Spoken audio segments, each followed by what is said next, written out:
আসসালামু আলাইকুম। ইনান লার্নিং হোমে স্বাগতম। প্রিয় সপ্তম শ্রেণীর শিক্ষার্থী, ইতিমধ্যে তোমাদের বার্ষিক সামষ্টিক মূল্যায়ন নির্দেশিকা 2024 সালের বার্ষিক পরীক্ষার সিলেবাস দেওয়া হয়েছে। অর্থাৎ তোমাদের কোন কোন অধ্যায়গুলো পড়তে হবে সেগুলো দেওয়া হয়েছে। সপ্তম শ্রেণী, প্রথমে আমরা দেখে নিব বাংলা বিষয়ের সিলেবাস। প্রথমে রয়েছে বাংলা অধ্যায় 1, প্রসঙ্গের মধ্যে থেকে যোগাযোগ করি। অধ্যায় 2, প্রমিত ভাষার কথা বলি। অধ্যায় 3, অর্থ বুঝে বাক্য লিখি। অধ্যায় 4, চারপাশের লেখার সাথে পরিচিত হই। অধ্যায় 5, বুঝে পড়ি, লিখতে শিখি। অর্থাৎ এখানে 72 থেকে 86 পৃষ্ঠা এবং 95 থেকে 103 পৃষ্ঠা। অধ্যায় 6, সাহিত্য পড়ি, লিখতে শিখি। 117 থেকে 135 পৃষ্ঠা এবং 154 থেকে 162 পৃষ্ঠা। তারপর রয়েছে তোমাদের ইংরেজি সিলেবাস। প্রথমে রয়েছে অধ্যায় 8, হেরোস অফ বেঙ্গল। অধ্যায় 12, সুভাষ প্রমিস। অধ্যায় 13, be the best of whatever you are. অধ্যায় 14, আওয়ার ল্যাঙ্গুয়েজ মুভমেন্ট। অধ্যায় 15, রাইটিং উইথ এ পারপোজ। অধ্যায় 16, এস ইউ লাইক ইট। তারপর রয়েছে তোমাদের গণিত বিষয়ে কি কি রয়েছে আমরা দেখে নেব। অধ্যায় 7, বাইনারি সংখ্যার গল্প। অধ্যায় 8, চলো বৃত্ত চিনি। অধ্যায় 9, বীজগাণিতিক রাশির উৎপাদক গসাগু ও লসাগু। অধ্যায় 10, নানান রকম আকৃতি মাপি।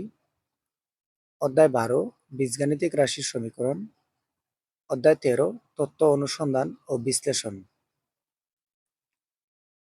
এখন আমরা বিজ্ঞান বিষয়ের সিলেবাস দেখে নিব।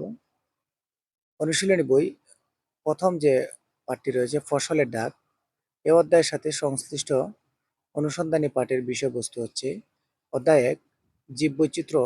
অর্থাৎ তোমাদের এখানে 1.1 এবং 1.7 সেটি পড়তে হবে। অধ্যায় 2, পদার্থের সুলভ সন্ধান। অধ্যায় 2, অণু ও পরমাণু 2.1, 2.3। অধ্যায় 3, পদার্থের গঠন 3.4 এবং 3.7, এগুলো তোমাদের পাঠ্য বই রয়েছে। কোষ পরিভ্রমণ অধ্যায় 4, এটির সাথে সংশ্লিষ্ট যে অনুসন্ধানী পাঠের যে রয়েছে সেটি হচ্ছে কোষ বিভাজন 4.1, 4.4। অধ্যায় 4, সূর্যালোকে রান্না, এই পাঠটির সাথে সংশ্লিষ্ট বিষয় অনুসন্ধানী পাঠ। অধ্যায় 6, তাপ ও তাপমাত্রা 6.2, 6.4, 6.7 এবং অধ্যায় 8 রয়েছে কাজ, শক্তি ও ক্ষমতা 8.1, 8.3, 8.4 এবং 8.6।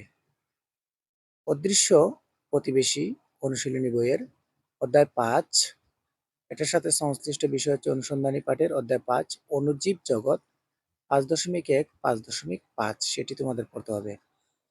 অনুশীলনী বই অধ্যায় 6, পানির সাথে বন্ধুত্ব। অধ্যায় 11, মিশ্রণ ও মিশ্রণের উপাদান পৃথকীকরণ 11.1, 11.4, 11.8। অনুশীলনী বইয়ের ডাইনোসরের ফসিলের খুঁজে অধ্যায় 12, অর্থাৎ এই পাঠটি তোমাদের অনুসন্ধানী বইয়ের সাথে সংশ্লিষ্ট রয়েছে। ভূপৃষ্ঠ ও প্লেট টেকনিক্যালস তথ্য 12.2, 12.3। তারপর রয়েছে স্বাস্থ্য সুরক্ষা। প্রথম অধ্যায়, নিরাপদ ও সুষম খাবার খাই, সুস্থ জীবন পাই। দ্বিতীয় অধ্যায়, খেলাধুলায় গড়ি সুস্থ ও সুন্দর জীবন।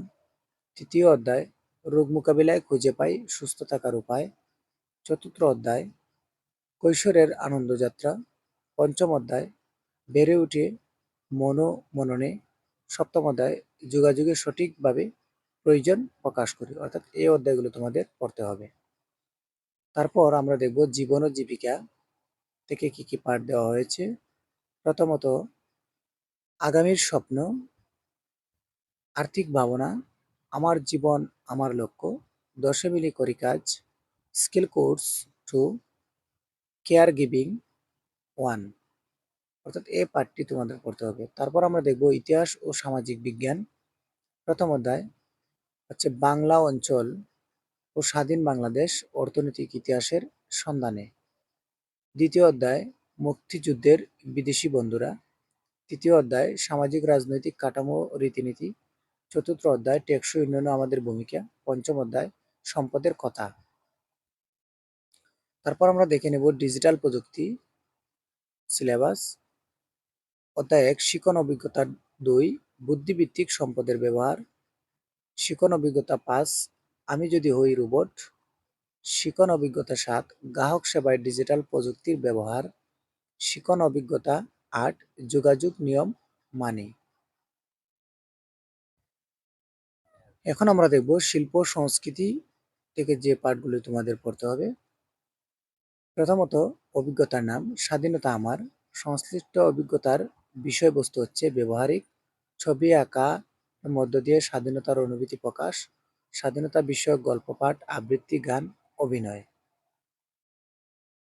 অভিজ্ঞতার নাম বৈচিত্র্যে ভরা বৈশাখ। সংশ্লিষ্ট অভিজ্ঞতার বিষয়বস্তু আলপনা অঙ্কন, বৈশাখী মেলার দৃশ্য অঙ্কন, দেশীয় সংস্কৃতি, বর্ষবরণের আবৃত্তি, গান, অভিনয় ইত্যাদি। শিখন অভিজ্ঞতার নাম কাজের মাঝে শিল্প খুঁজি।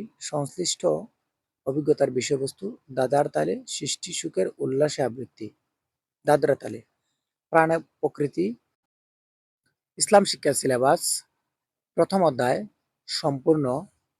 দ্বিতীয় অধ্যায় সাওম জাকাত 40 থেকে 53 পৃষ্ঠা। তৃতীয় অধ্যায় সূরা আল নাসর, সূরা আল কাফিরুন, সূরা আল হাসর, মুনাজাতুল হাদিস 64 থেকে 74, 83 থেকে 83 পৃষ্ঠা। তারপর রয়েছে চতুর্থ অধ্যায় তোমাদের সম্পূর্ণ পড়তে হবে, অর্থাৎ এখানে 84 থেকে 122। পঞ্চম অধ্যায় 113 থেকে 117, 120 থেকে 125 পৃষ্ঠা পর্যন্ত। ষষ্ঠ অধ্যায় সম্পূর্ণ পড়তে হবে 127 থেকে 131 পৃষ্ঠা। তারপর রয়েছে হিন্দু ধর্মের সিলেবাস, অধ্যায়ের নাম, পৃষ্ঠা। তারপর রয়েছে বৌদ্ধ ধর্মের সিলেবাস, অধ্যায়ের নাম এবং রয়েছে পৃষ্ঠা।